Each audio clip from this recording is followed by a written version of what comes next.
Lawrence, this is a fight we've got to go and win by knockout, put the KO back in Okolie. Charlotte Day of MailSport Boxing. We've managed to grab Joe just for a few minutes outside the S&C gym where Lawrence Okolie has been training. Just want to catch up with you and kind of get your thoughts on Lawrence when he first came to you. What were your immediate thoughts having watched him? Listen, I first had dealings with Lawrence in December. Joseph Parker asked him to do a little bit of sparring with him before Deontay Wilder, and Lawrence asked me to do the corner for him. I thought he did very well. For someone that just got off a sunbed in Dubai and got in the ring sparring Joseph Parker. Then in Saudi, when I was over there, he asked me, he was talking about a fight and asked could we do some work together. And I just really wanted to know, did Lawrence I still have that little bit of grit, desire, he's having a comfortable life over there, he's done very well, an Olympian, a world champion, and did he still have that eye of the tiger, is what people say. So he's come over to Manchester here in Moss Side, and he's been training here the last 4 or 5 weeks, and the desire and the will to win is still as strong as it ever was. Yeah, you said there about that desire and will to win. He's got that bit of tenacity and a bit of a snap about him, even in the gym. Is that something that you're trying to kind of actively bring out of him? Yeah, Lawrence, it's people's perceptions, isn't it, when you first meet him.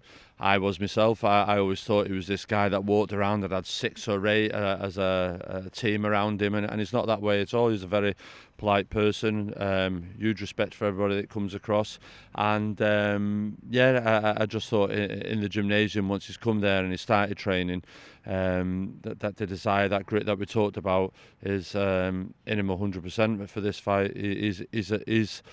He's beginning to be now in the hard part of camp. We're coming through it, and some journalists that are talking to him, I don't know whether he did it with you or not today, but he is becoming a little bit snappy, he is becoming a bit irritated, he is becoming more focused as the fight date gets nearer. I think we're 29, 30 days away from it now, and we're really in the mix of the hard sparring, and that's what I want for him. I want him to have that Marvin Hagler mindset, destruct and destroy.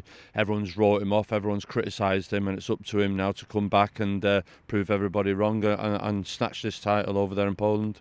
Now, I know you won't give too much away, but the weight is looking good on him. He's looking strong in the gym there for S&C.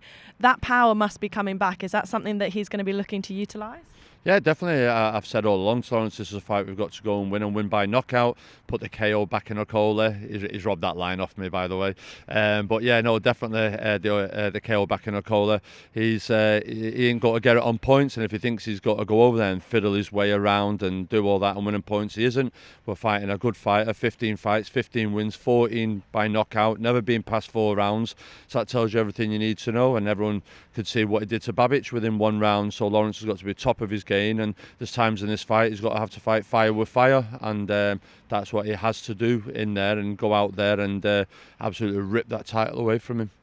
And obviously we're not looking past this fight, but there is so much talk about Lawrence and weight, and will he move up to heavyweight, will he stay here, what's he going to do?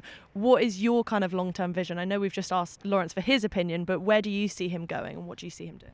I think this is a good fight for Lawrence at Bridgerweight. Obviously, just that next step into the heavyweight division, as we know out there's some small heavyweights out there. Joseph Parker, Deontay Wilder. I don't think it's really touched 16 stone at all, and that's the limit for Bridgerweight. It just gives Lawrence a good chance for him to assess himself, his strength and his punching power at Bridgerweight. I like him to win the title. Most would like him to defend it, and then most will be stepping into the heavyweight division. His performance in this fight will determine an awful lot, and like I say, if you can get into that mix of them heavyweights, whether it's happening in Saudi or whether it's happening in the UK and America, there is big names over them for him to entice him to come and challenge him for his Bridgerweight title as well. Well, final question, just because he's named him there. Dillian Whyte is somebody that he said that he'd love to fight at some point. How would you see that fight going down between the two of them?